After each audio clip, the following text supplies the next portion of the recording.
오늘 말씀은 주제가 노아 홍수 사건의 비밀입니다. 오늘 말씀을 여러분들이 문자적으로 보아도 잘 알 수 있는 내용입니다. 그러나 좀 뭔가 이해가 안 가는 부분도 있습니다. 오늘은 그 사실을 풀어드리고자 합니다. 이제 풀어지고 나면 우리가 많은 것들을 알게 돼요. 주님이 오셨을 때 주님의 나팔 소리를 듣는 믿음의 준비가 어떤 것인지를 알게 됩니다. 그래서 주님께서는 저에게 오늘 메시지를 정말 혼심을 다해서 혼과 영을 다해서 제가 이 메시지를 증거하고 마지막이라는 이런 심령으로 전하기를 원하시더라고요. 여러분도 이 메시지 듣는 게 오늘 마지막이다, 이런 마음으로 임해 주시기를 바랍니다. 이제 오늘 먼저 17절에 지난주에도 나눈 내용이지만 다시 한번 나누겠습니다. 주님께서는 우리가 다 하나님의 그 첫째 부활에 참여하기를 원하세요. 곧 다시 말하면 우리가 다 주님의 참 제자가 되기를 원하십니다. 제자로 부름 받았다고 해서 참 제자가 다 되는 건 아니죠. 제자로 부름 받았으면 그때부터 훈련이 들어가는 거예요. 거된 훈련을 통하여 참 제자가 됩니다. 그 참 제자는 비로소 무엇을 대신하여? 스승을 대신하여서 스승이 했던 것들을 대신할 수가 있는 거예요. 그런 사람을 곧 신부라고 부르세요. 준비된 신부. 그런 사람을 깨어있는 자라고 부르시고 그런 사람을 그리스도의 용사라고 부르십니다. 그래서 예수님은 제자들에게 또 다른 제자를 세우기를 원하셨던 겁니다. 여러분들 제자에 관심 없잖아요. 저나 제자지 여러분들은 제자 안 돼도 된다고 생각합니다. 물론 같이 가는 길에서 차이는 있을 수 있죠. 늦게 오는 사람, 좀 빨리 가는 사람, 여러 부류는 있을 수 있습니다. 그러나 다 똑같이 목표를 향하는 것은 똑같아야 되잖아요. 한 곳을 향해서 가는 거잖아요. 예수 그리스도를 향해서 가는데 예수 그리스도의 참 제자가 되기 위하여 가는 겁니다. 똑같이 가는 거예요. 그런데 그 길에는 반드시 뭐가 있다고요? 고난이 있다는 거예요. 그래서 좁은 길이라고 하죠.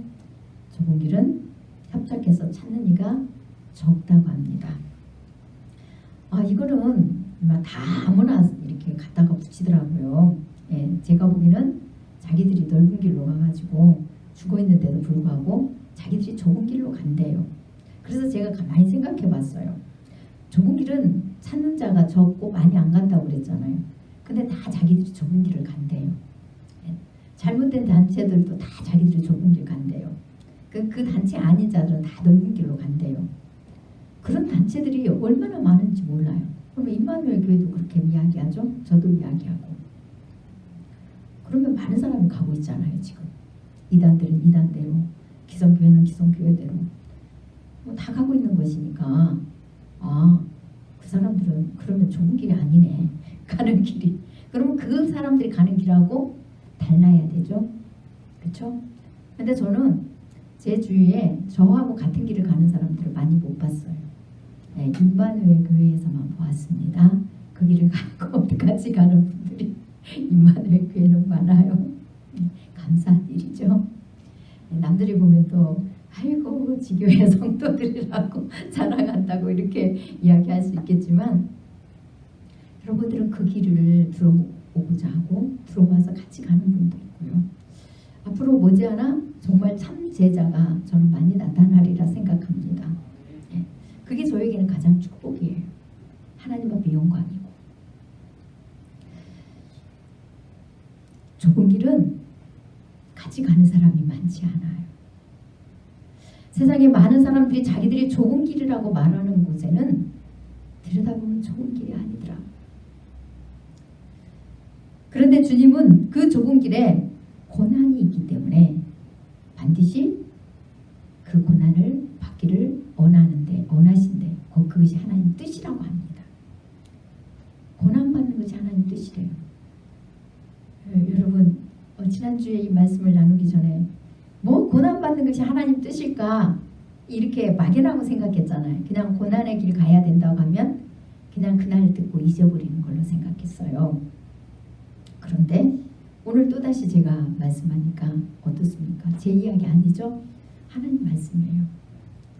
주님을 만나는 길에는 고난이 따릅니다. 날파 소리를 들으려고 하면 반드시 고난이 따릅니다. 이 고난은 주님이 가르쳐 주세요. 어떤 고난을 받아야 될지.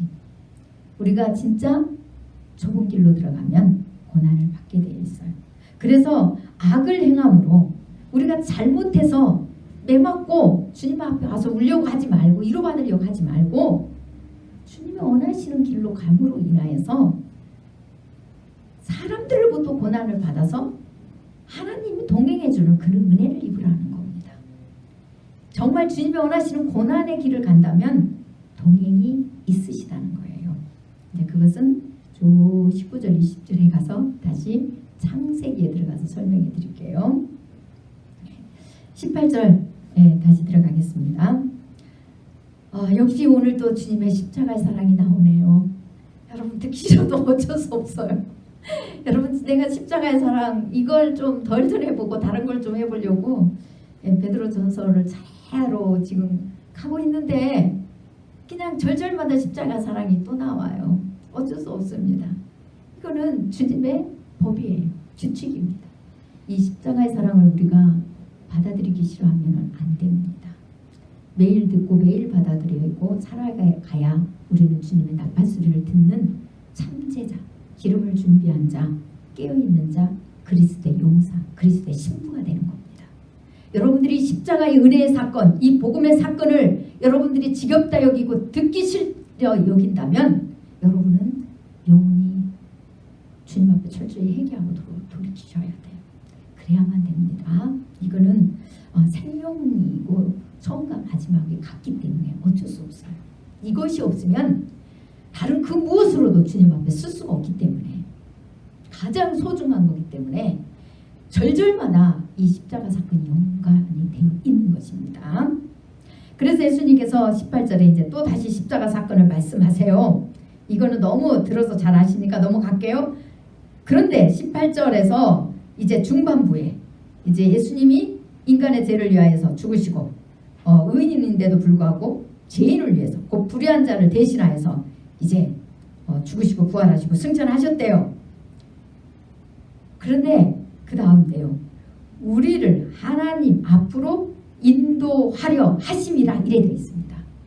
예수님이 십자가 사건을 이루신 것은 우리의 은하 내세우고 우리 공로나 세우고 사람들 앞에 우리가 칭찬받고 자랑 많고 잘한다 소리 들으려고 하신 게 아니라 누구 앞으로요? 하나님 앞으로 인도하려고 그 사건을 이루셨다는 거예요. 하나님 앞으로. 그럼 우리가 그 은혜를 입었다는 것은 무엇을 뜻합니까? 하나님 앞으로 인도됐다는 것은 여러분들이 잘 아시는 것처럼 하나님과 화목된 거잖아요. 그럼 하나님과 친해야 되잖아요. 그런데 하나님과 우리의 친함은 세상 사람들하고의 그런 친함이 아니라 하나가 되는 친함이에요. 하나가.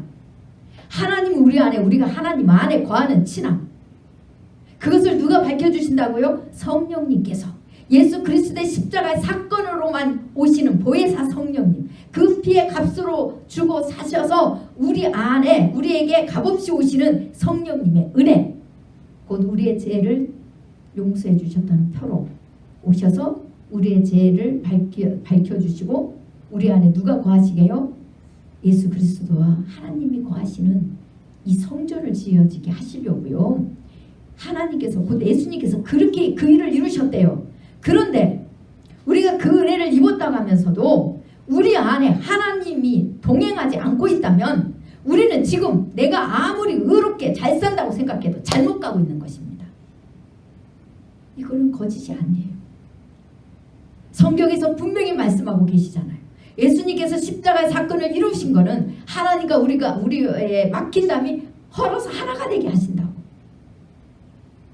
주님께서도 요한복음 15절 말씀을 통하여서 제자들에게 분명히 그것을 선포하시잖아요. 가르쳐 주셨어요. 너희가 내 안에 내가 너희 안에 있지 않으면 열매를 맺을 수 없다고. 인간은 스스로 아무도 성령의 열매를 맺을 수 없어요. 여러분 성령님이 여러분 안에 안 계신데 어떻게 여러분들이 성령의 열매를 맺어요? 여러분들이 이론으로 알아서 그 길을 행한다고요? 하나님 인정 안 합니다. 그거는 이방인들로 할 수 있다는 거예요. 있어요. 겉모습은. 주님의 십자가의 사랑을 모르는데 어떻게 그리스도의 사랑을 우리가 행할 수 있어요? 어떻게 영혼을 사랑합니까? 겉모습으로는 할 수 있죠. 그러나 우리 중심에 그리스도의 사랑이 없기 때문에 끝까지 참고 견디고 인내하지 못합니다. 그리고 그 사랑을 증거해 줄 수 없어요. 그 영혼들을 위해서 기도해 줄 수도 없습니다. 그 영혼을 위해서 복을 빌어주는 게 그 영혼을 위한 기도잖아요. 그에게 축복을 해주는 것이잖아요. 어떻게 그 영혼을 위해서 기도해요? 기도 못하죠. 당연히. 오직 내 유익만 챙기는 게 우리입니다. 그래서 그리스도의 사랑을 알아야 돼요. 이제 그 방법이 19절 20절에 나옵니다. 우리 하나님이 그렇게 우리와 화목하게 되어 있어요.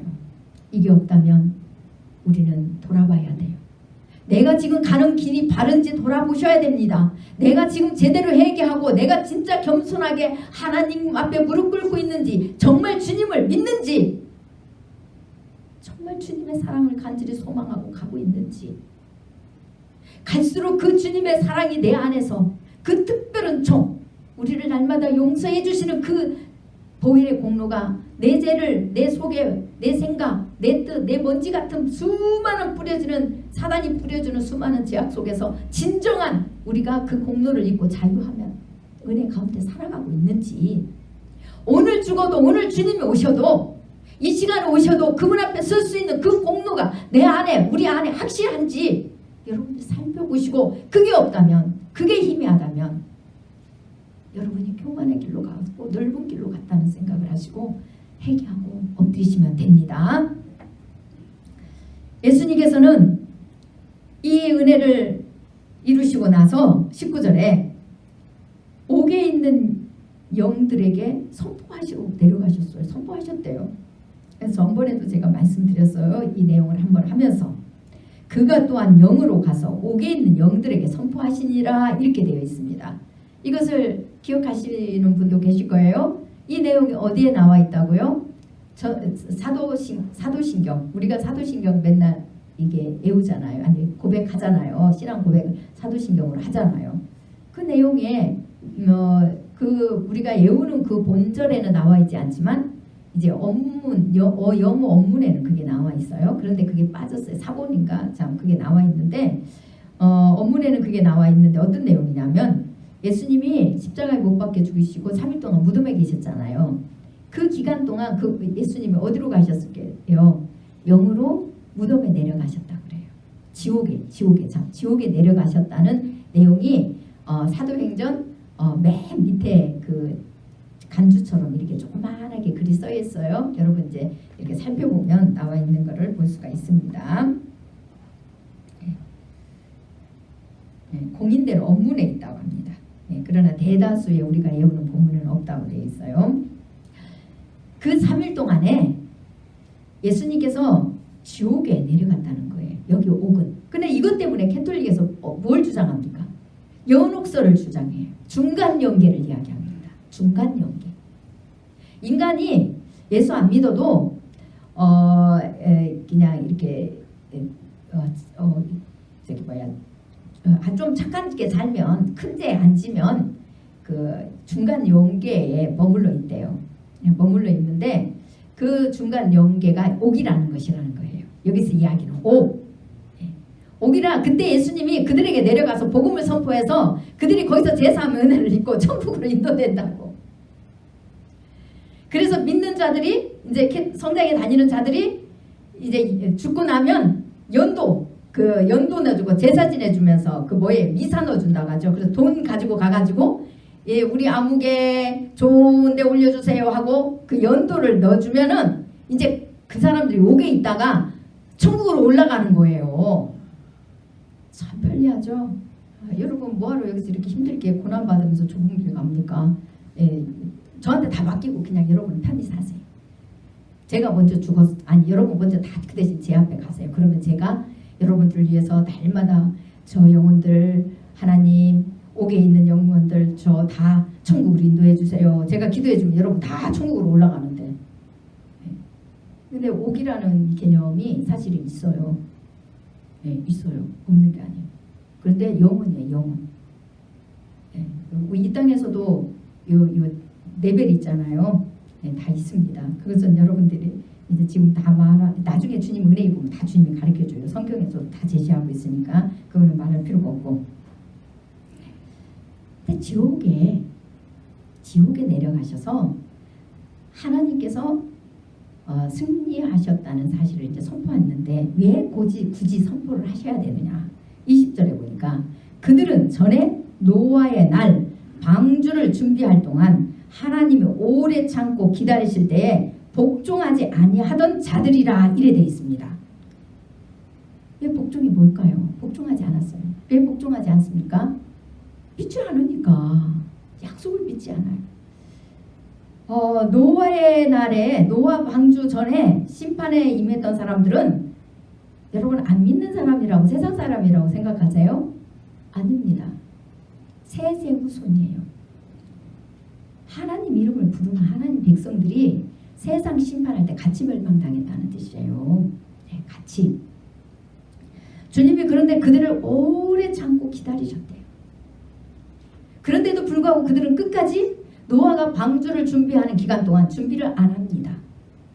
준비를 안 하고 어떻게 해요? 그들은 여전히 이 땅에 소망만 두고 결국은 멸망당해요. 왜요?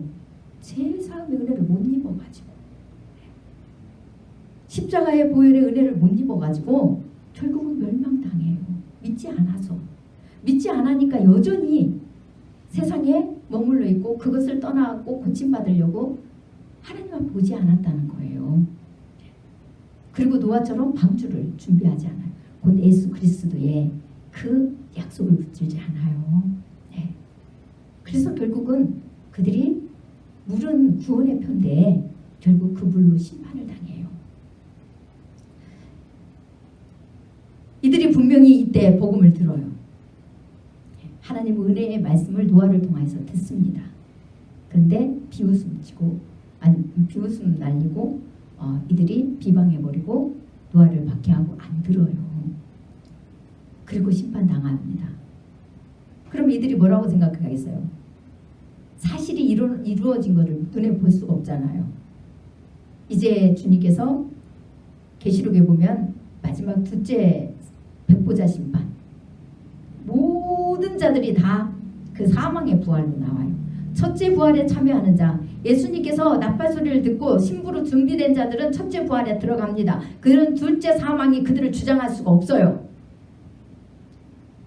영원히 주님께서 새 하늘 새 땅을 이루시는 그날까지 연결이 되는 거예요. 그런데 그 첫째 부활에 참여하지 못한 자들은 잠자고 있는데 그 다음에 둘째 사망의 부활로 다 부활합니다. 이때 공정한 심판을 하시려고 하는 거예요.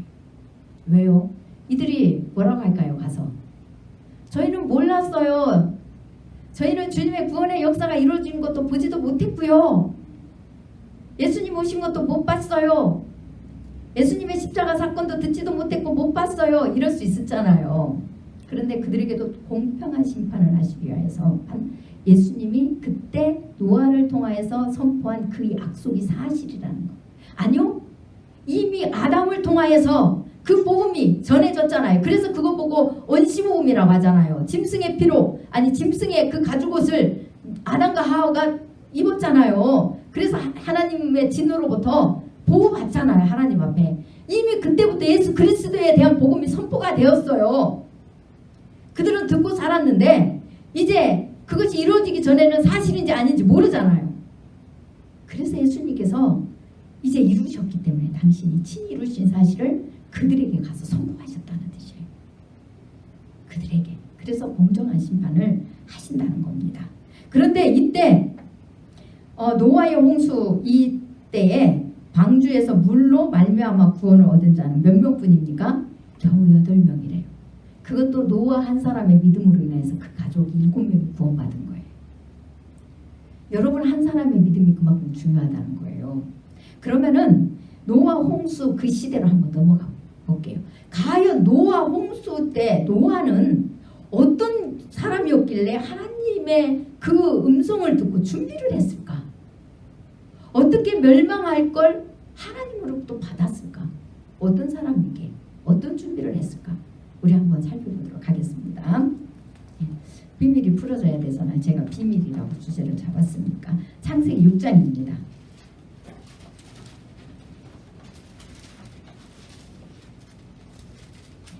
창세기 6장 1절부터 보니까요. 1절에서 13절까지 내용인데 여러분들도 찾으실 수 있으면 찾으시고요. 아니면 제가 살펴드릴게요. 6장 1절에 보니까 사람이 땅 위에 번성하기 시작해요. 근데 그때 사람들에게 딸들도 납니다. 그쵸? 그런데 2절에 하나님의 아들들이 또 나타나요. 여기서 여러분들 사람의 딸들, 하나님의 아들들 이렇게 표현되어 있잖아요. 근데 여기서 이제 그들에게서 딸들이 나니 이렇게 이야기하는 것은 영적으로는 뭘 생각하시면 되냐면 사람의 아들들도 있었을 거 아니에요. 그쵸? 그러면 하나님의 백성들도 아들만 낳았을까요? 딸들도 낳았을 거 아니에요. 그런데 이 사람의 딸들에게는 사람의 자식들은 딸들 번창을 이야기하고 하나님의 자녀들에게는 아들이라는 명칭을 해요. 왜 그럴까요? 하나님의 백성은 생명의 씨가 있어요. 생명이 있잖아요. 영생을 가진 거예요. 그러나 사람의 자식들은 생명의 씨가 없어요. 영생이 없다는 거예요. 이 딸이라는 표현은. 그런데 또 하나 아셔야 되는 것은 사람의 딸은 누구의 후손이요? 가인의 후손이요. 그래서 여기서 하나님의 아들들이라는 것은 누구의 후손이요? 셋의 후손이요. 그래서 여러분 셋이 그 자녀를 낳을 때 비로소 여호와의 이름을 불렀더라 이래 돼 있어요. 셋을 통해서. 이 셋은 누굽니까? 죽은 아벨을 대신해서 하나님께서 아담에게 선물해 주신 아들이에요. 아벨을 대신해서 하나님이 아벨을 약속의 자녀로 삼으셨다는 거예요. 그런데 그 아벨이 가인을 통하여서 죽잖아요. 가인이 의롭기 때문에 죽였어요. 아벨을. 그런데 이 죽은 아벨을 대신해서 약속의 자녀로 셋을 준 거예요. 그 아담의 후예는 셋이라는 거예요. 하나님은 셋을 통해서 약속을 이루시겠다는 겁니다. 계속. 그래서 사람의 아들들은 셋의 후손을 이야기해요. 그런데 이 사람의 아들들이 하나님의 아들들이 사람의 딸들을 보고 그 아름다움에 취해버려요. 그래서 오늘날 교회들도 그렇죠. 믿음의 자매와 믿음의 형제들이 결혼 성사율이 낮은 이유가 그거예요. 안 믿는 남자들이 더 멋있어. 안 믿는 여자들이 더 멋있어. 그래서 교회 안에서는 이 커플들이 잘 안 나와요. 물론 큰 교회에서는 커플들도 있지만 그래도 그 많은 청년들 속에서 커플이 많지는 않더라고요. 그래서 안 믿는 사람들하고 이렇게 결혼하는 경우가 많잖아요. 그건 좋다 해요. 믿는 생명 있는 여자가 생명의 씨를 생명이 없는 남자에게 뿌리면 되잖아요. 그렇죠? 그리고 생명이 없는 남자에게 난 자식들에게 뿌리면 돼요. 그런데 또 남자들도 생명이 없는 여자들에다가 씨를 뿌리면 돼요. 밭이 안 좋아도 씨가 튼튼해서 그냥 갈아엎어 나쁜 밭을 기경해버리고 그렇게 생명의 씨가 자라도록 또 자녀들도 그렇게 하면 돼요. 그런데 문제는 죄에 미혹되는 건 더 쉽잖아요. 가인의 후예들은 하나님께서 일반 은총을 주셔서 가인도 살려주죠. 죽임을 당하지 않도록 하나님이 포도해주고 살게 해요. 그런데 가인의 후예들은 뭘 발전시킵니까? 이 땅에 인간들이 살아가는 그 문화를 발전시켜요. 욕심을 이루도록 농기계도 발전을 시키고 그들이 이제 시조예요. 그걸 만든. 그리고 풍요를 즐기고 쾌락을 주기로 그 저기 뭐야 악기 같은 거, 뭐 비단 같은 거, 아무튼 그런 것들을 이 세상에 그 인간이 이 세상 것으로 누리는 행복, 쾌락 이런 것들 문화를 많이 발전시킵니다. 지금도 세상 문화가 그렇잖아요. 그래서 그게 좋으니까 하나님의 아들들이 사람의 딸들에 취해서 그 하나님이 주신 생명의 씨들까지도 사람의 딸들로 생명이 없는 죽어있는 생명의 씨를 뿌릴 수도 없고 생산할 수도 없는 그런 딸들 같은 모습으로 다 키워버려요. 하나님이 그들을 보았을 때 그들의 그 제약이 너무너무 많은 거예요. 가득 찼어요. 제약이 가득 찼습니다. 그래서 너무 마음이 아프세요. 그들과 영원히 함께 할 수 없다는 걸 아십니다. 그래서 3절에 나의 영이 영원히 사람과 함께하지 아니하리니 이래 되어 있습니다. 우리는 그럼 어떤 인간이 지금 하나님 은혜를 믿습니까? 하나님 앞에 구원받을 수 없는 죽을 수밖에 없는 죄인이라는 거예요. 하나님이 우리와 영원히 함께 할 수 없는 그런 안악한 죄인들이에요. 그런데 주님이 친히 이 땅에 오셔서 십자가 사건으로 그 우리의 죄 문제를 해결해 주심으로 말미암아 우리가 그 복음을 듣고 하나님의 자녀로 부름받아요. 선택을 받아서 들어왔어요. 이거는요 제가 늘 강요하지만 세상에 그 어떤 것보다도 가장 소중하고 존귀한 겁니다. 바꿀 수가 없는 거예요. 그런데 바꿔버립니다. 바꿔버려요. 세상 제약과 다 바꾸잖아요. 그래서 하나님께서 세세 후손이라 할지라도 그들이 이미 가인의 후손과 결합해서 타락해버렸어요. 그 안에 하나님이 안 계세요. 잘못된 것을 알고 하나님 앞에 와서 용서함을 받고 고침 받으려고 안 하는 거예요. 그러면 하나님이 그들과 함께 할 수가 없어요. 여러분 성령의 은혜를 입어도요 한번 그 성령의 은혜 비침을 받았다고 영원한 거 아닙니다. 그리고 진짜 성령의 은혜는 내가 철저히 회개하고 그 사랑을 아는 것이에요. 그 인침이 있는 거예요. 그게 사라져버렸다면 여러분이 잘못 가고 있었다는 거예요. 그게 사라졌다면 복음의 소리에는 귀를 막지 마십시오. 이 복음의 소리가 안 들리면 여러분 생명 보장할 수 없습니다. 제가 오늘 생명을 걸고 마지막이라고 생각하고 증거합니다. 겸손함으로 받으시고 엎드리면 하나님은 오늘이라도 회복시켜 주십니다. 왜 그걸 안 믿으시고 귀를 닫습니까? 귀를 닫지 마십시오.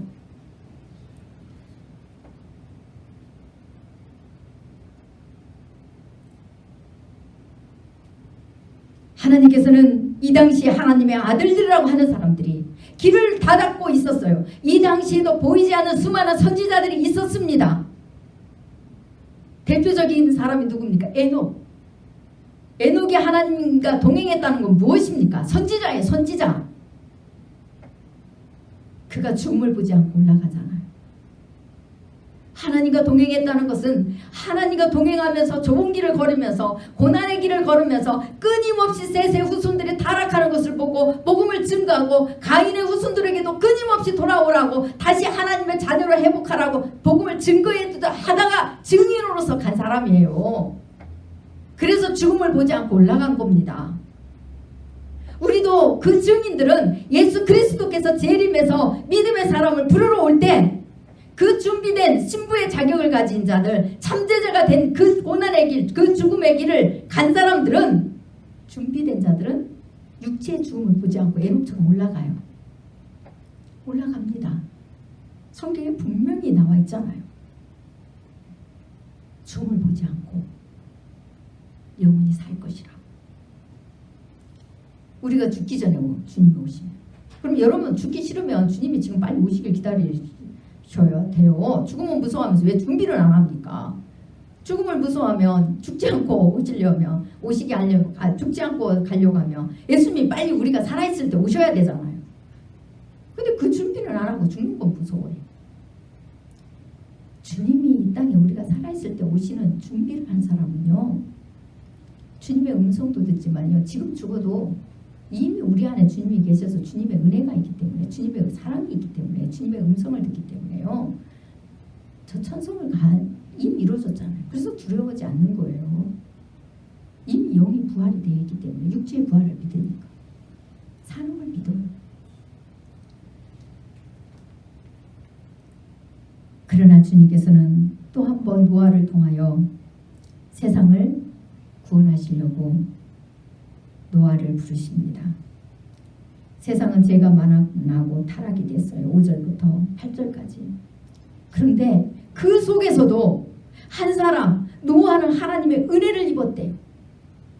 하나님의 은혜를 입었더니 어떤 일이 일어납니까? 9절에 볼게요. 9절에 보니까 이것이 노아의 조건이라 노아는 의인이요 당대에 안전한 자라 그는 하나님과 동행하였으며 이래 되어 있습니다.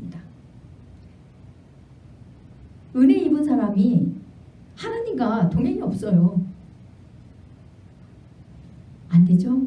네, 안 돼요. 은혜 입었다면 동행이 반드시 있습니다. 반드시 있습니다. 항상 동행이 있습니다.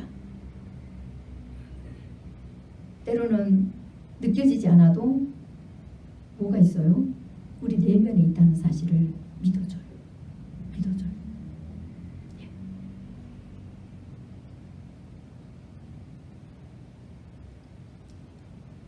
은혜를 입었더니 노아는 의인이요 당대에 안전한 자라 그는 하나님과 동행하였습니다.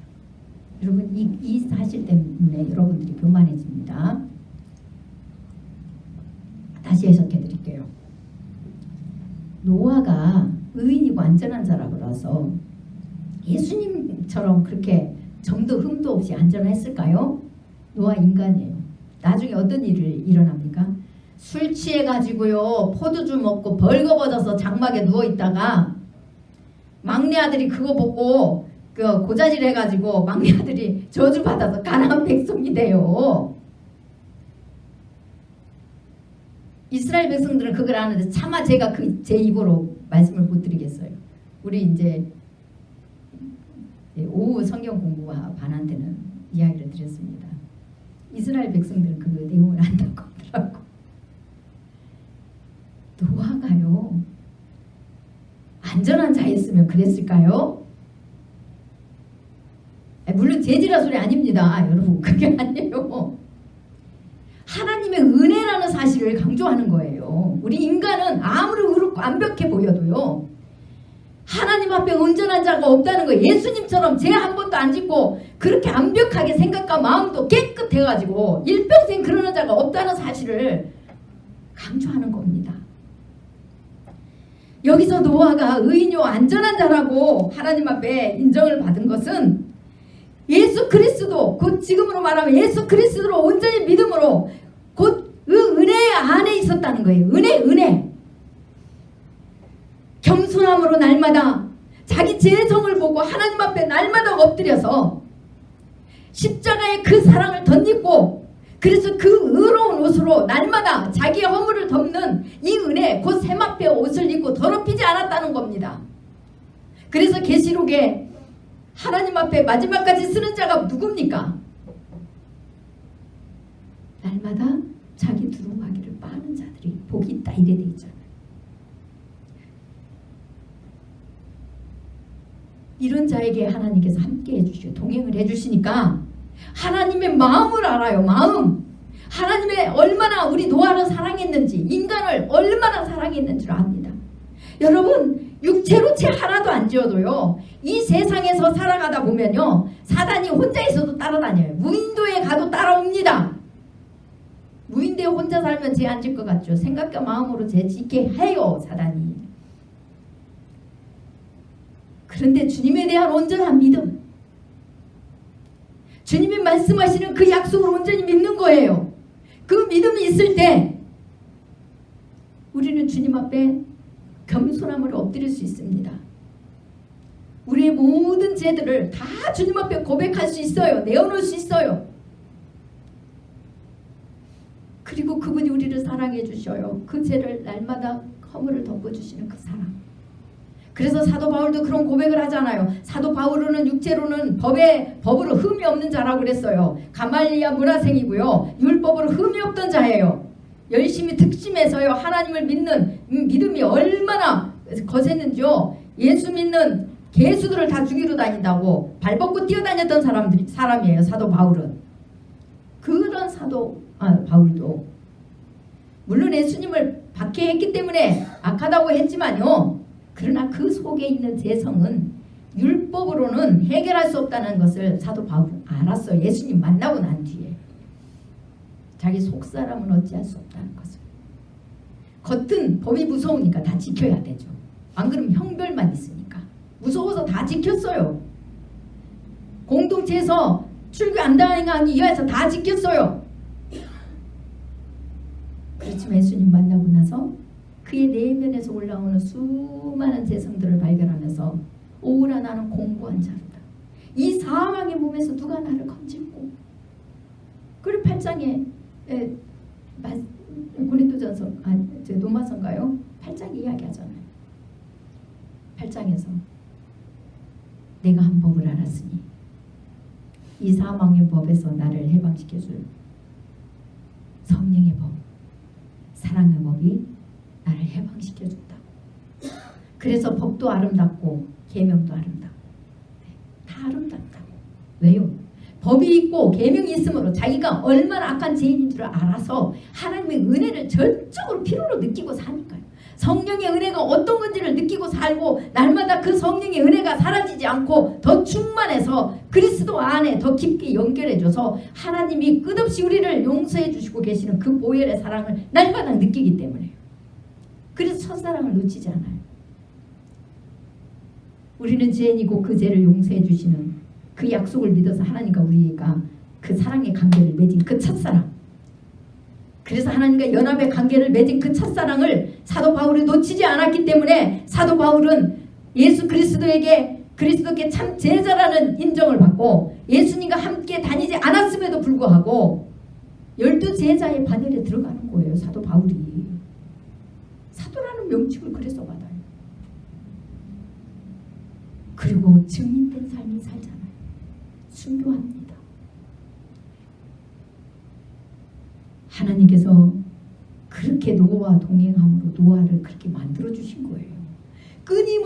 끊임없이 그 내면에 일어나는 죄들을, 먼지들을 주님께서 계속 용서해 주신 은혜를 주는 거예요. 노아가 겸손하니 주님 앞에 엎드리니까, 은혜를 입으니까 덧입기 위해서 그 사랑을 아니까 더 주님 앞에 엎드리는 거예요. 더 겸손하게 더 엎드려요. 진짜 믿으니까. 그래서 하나님께서 노아는 의인이요 당대에 안전한 자라 이렇게 표현해 주시는 겁니다.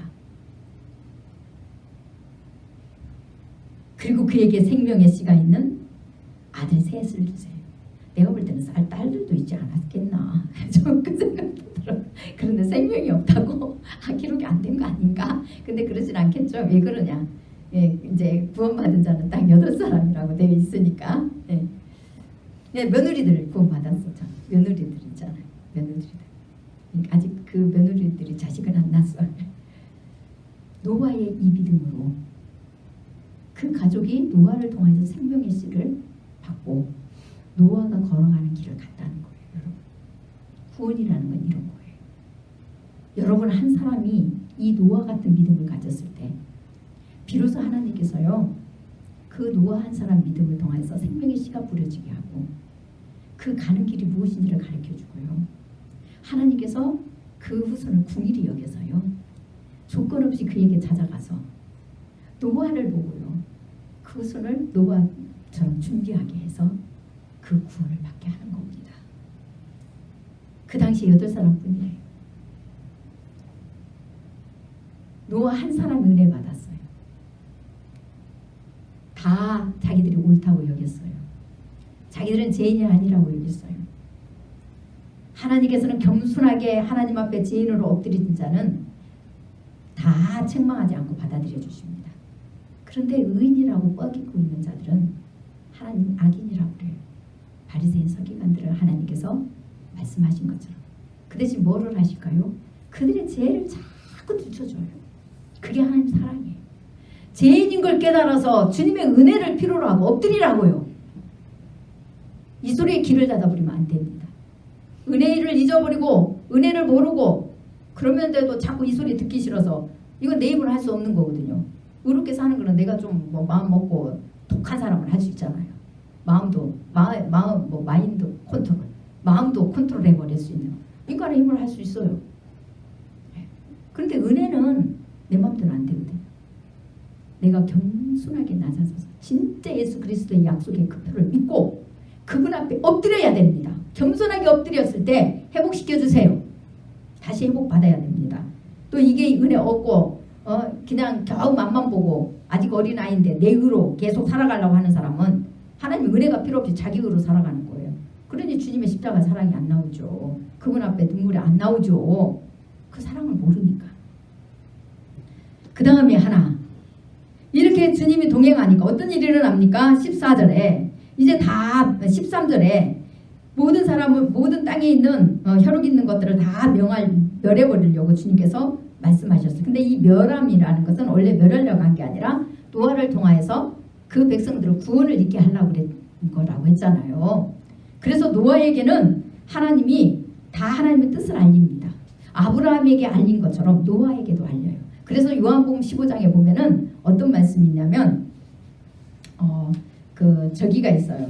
그 제자들에게 친구라는 말씀을 하세요. 내가 이제 너희의 친구다. 그 요한복음 15장 13절에서 14절에 보면은 그 내용이 있습니다. 내가 나를 내 명령대로 행한 자는 나의 친구다. 친구한테는 아버지의 뜻을 다 알려주시겠다고 이렇게 돼 있어요. 다 알려줘요. 그래서 이 땅에 지금 수많은 재앙들이 일어나는데 사람들이 뭐라고 합니까? 분별 없어요. 주님의 은혜를 몰라요. 그러니까 뭘 어떻게 해야 될지도 모르고 뭔 일이 일어날지도 몰라요. 뭐라고 합니까? 세상이 어떻게 되려고 모르니까. 그런데 하나님과 동행하는 자는 알아요. 주님이 오실 때가 다 되어가는구나. 이 땅을 심판하시려고 할 때가 다 되어가는구나. 준비를 더 해야 되고 다른 사람들도 이걸 전해주고 준비하도록 해야 되겠네. 그래서 아버지의 그 나쁜 소리를 듣도록 해야 되겠네. 항상 준비하고 간 자는 어떻게 하겠어요? 주님 오실 때가 다 돼가네. 기뻐요. 기뻐하게 되어 있어요. 죄송합니다. 기뻐하게 되어 있어요. 왜요? 주님의 그 사랑을 믿어요. 주님이 노아를 통하여서 그 가족을 구원시킨 것처럼 정말 내가 하나님과 동행하는 그런 믿음이라면 하나님께서 내가 무엇을 원하는지 아시잖아요. 그쵸? 뭘 원하겠어요? 내 가족들은 주님 앞에 인도받기를 원해요. 그 소망이 내면에 가득하다는 것을 주님은 아세요. 주님을 만나고 싶은 기쁨이 있지만 주님을 만나는 기쁨은 세상 그 무엇으로도 막을 수가 없잖아요. 그래서 기뻐합니다. 그러나 내면에 그 기쁨에 내 가족들이 함께 오기를 바라는 그 간절한 소망이 있다는 것을 하나님이 아시고요. 하나님께서 여러분의 기쁨을 충족시키기 위하여 친히 그들을 부르세요. 그때는 주님의 강권적인 은혜로 그냥 강제적으로 끌어. 그래서 해계시켜가지고 그냥 하루아침에 그 아론의 쌍난 지팡이에 살구 열매가 맺히듯이 하루아침에 그렇게 알곡을 만들어버리신다니까요.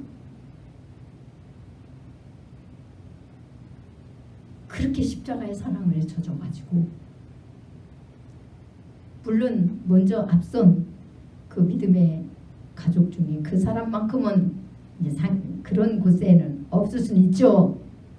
그러나 지옥은 면하게 다 하신다는 거예요. 지옥은 면하게. 우리 하나님은 그렇게 좋으신 분이에요. 그래서 염려 걱정을 다 맡겨버려요. 염려 걱정이 안 돼요. 그전에는 그걸 몰랐을 때는 이런 일이 있으면 안 되는데 나도 준비 안 됐고 내 자식도 내 부모 내 형제 주님 빨리 오시면 안 돼요. 아직 준비 누구도 안 됐고요. 안 됩니다. 막 이랬어요 저도. 근데 지금은 그렇지 않아요. 주님의 사랑을 알기 때문에. 그리고 주님이 만나는 기쁨이 더 크기 때문에. 주님은 저를 알잖아요. 제가 무엇을 소망하는 줄 알잖아요.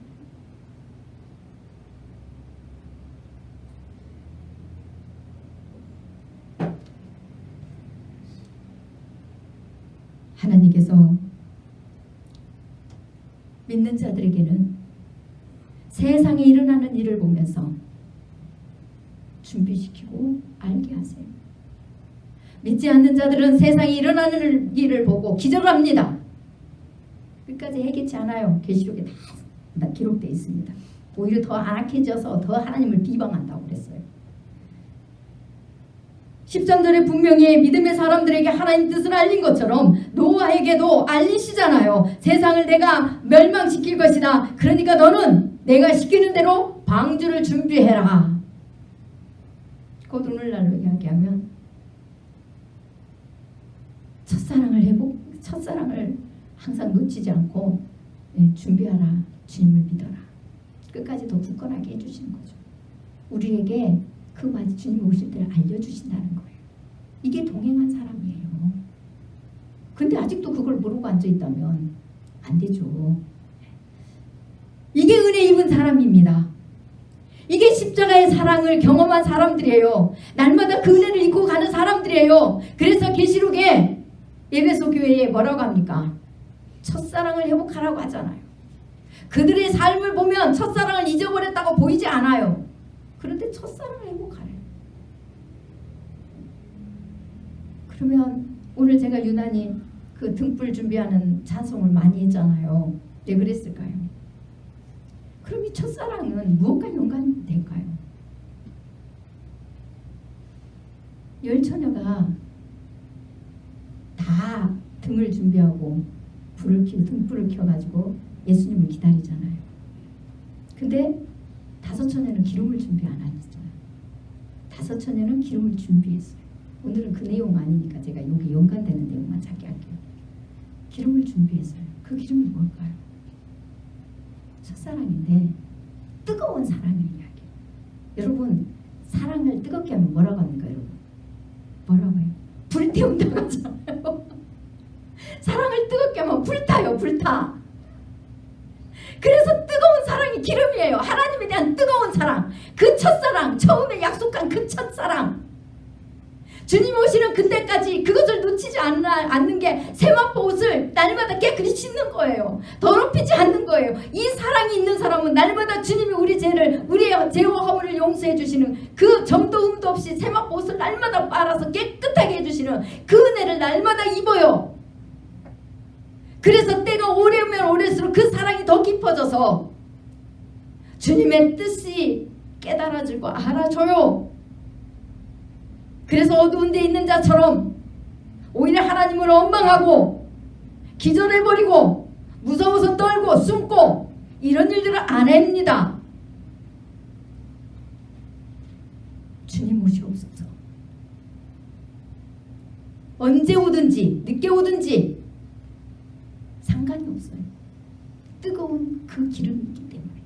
불태우는 기름. 그래서 주님이 언제 오시든지 잠자다가 벌떡 일어나면 저절로 불이 막 불이 켜지는 거예요. 등과 등불만 준비하면 안 돼요.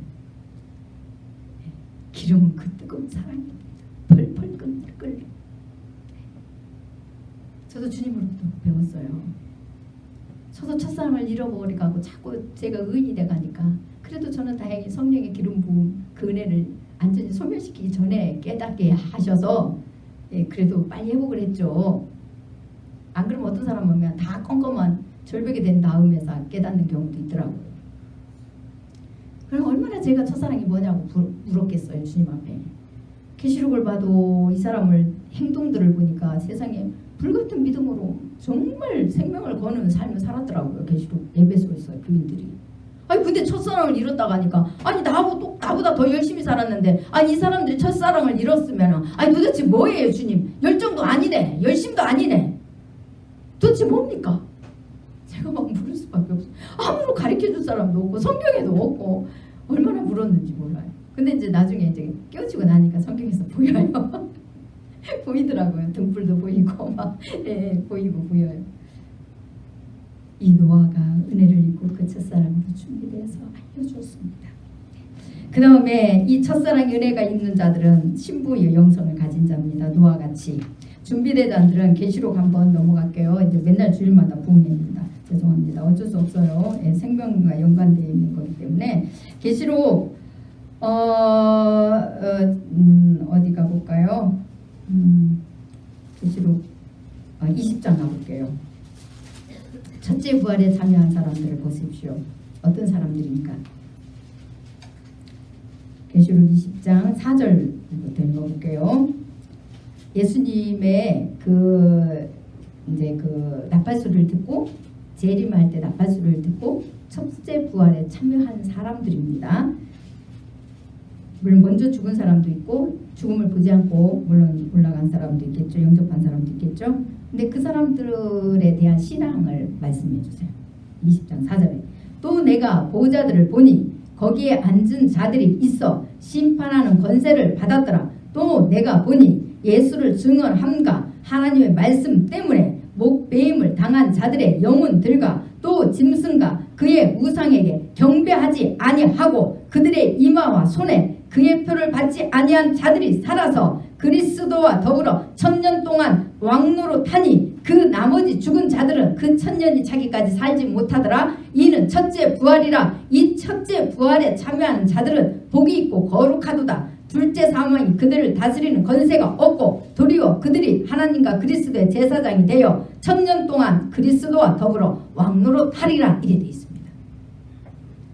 첫째 부활에 참여한 자들은 예수님을 증언하고 또 첫째 부활에 참여한 자들은 심판의 권세를 받아요. 제자들이 심판의 권세를 받아요. 그게 마태복음에 나오죠. 19절에 나옵니다. 예수님 그 말씀을 하세요.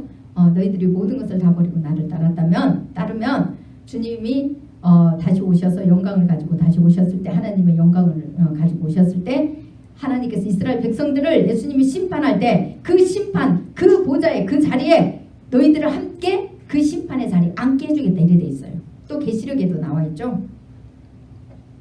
그들이 그 심판하는 권세를 받고 예수를 증언한가 그들은 또 예수님을 증언한가 하나님 말씀 때문에 목배임을 당한 자들 제자들만 예수 그리스도를 증언하는 참 제자로 인정받는 거예요. 그리스도께서 제자로 인정받아서 그곳에 그들의 안에는 뭐가 있어요? 첫사랑 그 기름이 있다는 거예요. 기름 준비함이 있다는 거예요. 그래서 그 십자가의 사랑을 증거할 수 있는 거예요. 끝까지 목숨을 내놓고 제자들이 다 그랬어요. 그래서 목배임도 당하고요. 짐승과 우상에게 경배하지 않아요. 세상 것에게 경배하지 않아요. 그것을 얻으려고 망령된 예사처럼 그들에게 경배하고 그 팥죽을 팔아버리고 한 그릇 식물 때문에 장자권을 참 팔아버리고 그런 일들을 행하지 않는데 여러분들이 지금 세상 속에서 얼마나 이 세상 것 때문에 주님의 그 영광을 다 팔아버리는지 몰라요. 근데 회개조차 안 하고 모릅니다. 짐승의 표를 다 받고 짐승에게 경배하고 하면서도 몰라요. 회개치 않습니다. 그 가슴에 세상 짐승으로 가득 들어 있어요. 그래놓고 무슨 놈은 666을 안 받겠다고 난리들을 치고 준비한다고 하는지 몰라요. 처음에는 하겠죠. 자기들한테 불이익이 와보세요. 그냥 얼른 다 받아버리더라고. 4차, 3차, 4차 다 받더라고. 물론 그거는 표가 상관이 없지만 제가 그걸 보면서 생각을 해봤어요. 첫째 부활에 참여하는 자들이 신부입니다. 첫째 부활에 참여하는 자들이 참제자이고 그리고 그 사람들을 신부 용사, 그리스도의 군사라고 이야기하는 거예요.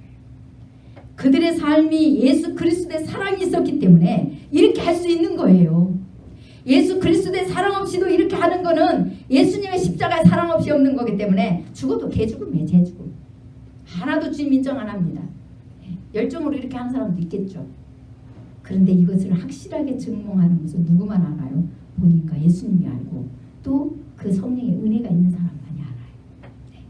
네. 여러분들의 첫사랑이 행해지고 노아와 같이 은혜를 입은 자, 방주를 준비하는 자는 어떤 믿음입니까? 곧 이런 믿음이에요. 네. 죽음을 각오하고 주님의 사랑이 우리 안에서 넘치도록 있게 하는 거예요. 그것이 곧 물로 표현되어 있다는 거예요. 그래서 21절에 물은 예수 그리스도께서 부활하심으로 말미암아 이제 너희를 구원하는 편이 곧 세례라. 이는 육체의 더러운 것을 제하여 버림이 아니요 하나님을 향한 선한 양심의 강군이라 이래 되어 있습니다. 물이 좋은 것입니다. 우리 생명도 살려주고요. 물만 먹어도 어느 정도 생명은 유지가 되잖아요. 물이 없으면 안 됩니다. 우리 신체에. 우리 육체의 70%가 물로 채워졌다고 그러죠. 그래서 물이 중요합니다. 그런데 이 물이 이렇게 중요하기 때문에 예수님께서 구원의 표로 예표하셨어요. 구원의 표로 예표하셨는데 우리가 생각하는 것처럼 육체의 겉모습을 씻어주는 게 아니라는 거예요. 이 육체의 겉모습 더러운 것을 제하여 버리면 아니요. 예수 그리스도께서 예표한 물은 육체의 겉모습을 씻어주는 것처럼 예수님이 주시는 그 보혈의 피, 그 물은, 그 말씀은 우리 속사람을 치료해 주신다는 겁니다. 그래서 육체의 겉모습을 겉에 육체의 더러운 것들을 제거해 버림이 아니요 하나님을 향한 선한 양심의 강군이다 이렇게 표현하고 있습니다. 우리가 물 세례를 받는 것은 그거라고 말씀드렸잖아요. 우리 죄를 용서해 주시는 곧 이 물처럼 우리의 더러운 것들을 씻어주는 것처럼 예수님께서 오시면은 그 약속이 우리 안에 이루어지면 우리의 더러운 이 속사람 속에서부터 모든 죄악이 나오는 거잖아요. 겉으로 나와갖고 속으로 들어가는 게 아니에요. 속에 있던 것들이 나와갖고 겉으로 행해졌던 것들입니다. 그래서 여러분들은 겉에 죄가 끊어져도 속에 있는 그 죄성을 보셔야 돼요. 그래야만 여러분들이 삽니다. 그래야 여러분들이 바리새인처럼 안 돼요. 나는 의로워서 하나님 앞에 이제는 쓴다 이 생각 안 합니다. 그렇게 말할 수가 없어요. 하나님의 자녀이기 때문에 인간과 하나님과의 관계 속에 살아가는 도리지. 당연히 지켜야 될 도리의 규칙이에요. 그것도 안 지키기 때문에 벌 받는 거예요. 인간의 도리도 안 하니까.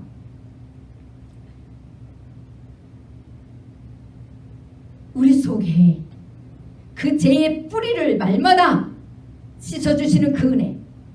우리 그 죄의 뿌리는 안 없어져요. 본성은 안 없어집니다. 그대로 남아있어서요. 여러분 사건만 있어보세요. 똑같아집니다. 여러분 자식들 다 커서 이제 나는 성질 죽었다고 하죠. 예, 이제 연세 드셔서 예 보는 분은 하실 거예요. 성질 더 나옵니다. 젊어서는 키웠지 나이 들어서는 더 못 키워요. 다시 애 키워보세요. 젊었을 때 애 키울 때보다 더 더러운 성질 더 나옵니다. 저는 나이 먹어서 나중에 애를 봐봐서 알아요. 우리 애 키우고 난 뒤에 남의 집 애를 봐봐서. 물론 예쁠 때는 예쁜 거는 똑같아요. 그렇지만 감당은 그때는 에너지 힘이 있어서 감당이 됐는데요. 나이 들어서는 감당이 안 돼요. 감당이. 여러분 안 없어졌다니까요. 한경되면 똑같다니까요. 그런데도 불구하고 우리 속사람을 날마다 용서해 주시고 우리가 하나님이 원하시는 길로 가게 하는 그 양심을 불어넣어 주시는 그 사랑, 그것을 우리가 날마다 누리는 거예요. 누리는 거. 어떻게 그런데 우리가 주님을 사랑 안 할 수 있으면 그 사랑을 안전할 수가 있습니까? 어떻게 다른 걸 이야기해요? 못합니다. 그 사랑을 맛보고 가는 자는 말씀 구구절절히 그 내용이 숨어있다는 사실을 알게 됩니다. 그것이 우리를 살린다는 사실을 알게 됩니다.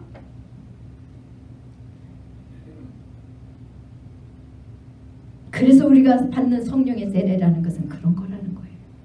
우리의 겉모습을 의롭게 아름답게 포장해 주는 게 아니라 우리 속사람을 날마다 씻어주는 그 은혜, 한없는 사랑을 가르쳐 주는 거예요. 성령 세례라는 것은. 그 속이 씻음 받으니 어떻게 우리가 옛사람으로 돌아가겠어요? 안 돌아가죠. 그게 진짜 믿는 사람이고 진짜 은혜 받은 사람의 표입니다. 그것이 노아입니다. 노아. 그런 사람이 그 가족과 함께 같이 구원의 방주에 들어간 거예요. 준비된 사람들이잖아요.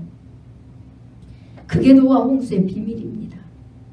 그러나 그것을 믿지 못하고 끝까지 가인처럼 자기가 의롭다고 오히려 정말 하나님이 의롭다고 인정하는 자를 박해하고 저그들이 의롭다고 하는 그 못된 것들은 구원해주는 물이 심판의 물이 되어버렸어요. 형벌의 물이 되어버렸다는 겁니다. 그러면은 마지막 때도 뭐가 그렇게 한다고 그랬습니까? 물론 이제 베드로 후서에 가서 제가 자세히 설명해 줄 거예요. 그 내용이 나오니까. 물이 그렇게 한 것처럼 주님이 오실 때도요. 마지막 심판 때는 불로 그렇게 한다고 그랬어요. 불로. 근데 지금은 그 불이 어떻게 해요? 우리의 죄를 태워서 생명을 인도하는 불이잖아요. 은혜의 불이 돼요. 지금 현재 그 불을 잘 받으면 우리 안에서 불을 일으키는 기름을 준비하는 이런 에너지가 나와요. 사랑의 에너지가. 그 다음에 22절입니다. 하나님께서 이제 하늘 모든 것을 이루고 하늘에 올라가셔서 하나님 우편에 앉아 계시니까 천사들과 권세들과 능력들이 하나님께 예수님께 복종한대잖아요. 우리는 뭐라고 인간이 이 세상에 예수님 앞에 복종 안 해요. 하나님의 말씀도 하나님 말씀은 누구한테 묻는 거 아니라고 그랬잖아요. 네, 저도 책망에서 얘기했다고. 물을 필요가 없어요. 다른 사람한테 의논할 필요가 없어요. 이거는 강제적으로 우리는 들어야 되는 거예요. 말씀 앞에 하나님 이렇게 말씀하시면 그대로 순종하는 게 우리예요. 그런데 지키기 힘들다고 형편이 그렇다고 이 사람한테 가서 이 말씀 지킬까요? 하나님 이 말씀 주셨는데 아무래도 나는 지키기가 어려울 것 같은데 이걸 지킬까요? 말릴까요? 뭐 의논하는 게 어디 있어요? 없어요. 그거 자체가 이미 우리는 하나님을 판단하는 거예요. 그러면 회개해야 되겠죠? 근데 우리는 안 합니다. 저도 역시 그랬습니다. 여러분에게 하나님 말씀 듣기 싫다고 그 의논할 이거 듣기 싫으니까 나 안 전화해야 될까? 이거는 저 사람 듣기 좋아하니까 전화하고 이걸 갈등을 일으킨 것 자체가 하나님 앞에 악이었더라고요. 몰랐는데 주님이 저에게 그것을 가르쳐 주셨어요. 그래서 제가 정말 제 심장을 막 그 말씀이 저를 쳐가지고 제가 얘기를 했잖아요. 네. 여러분들은 하나님 말씀 앞에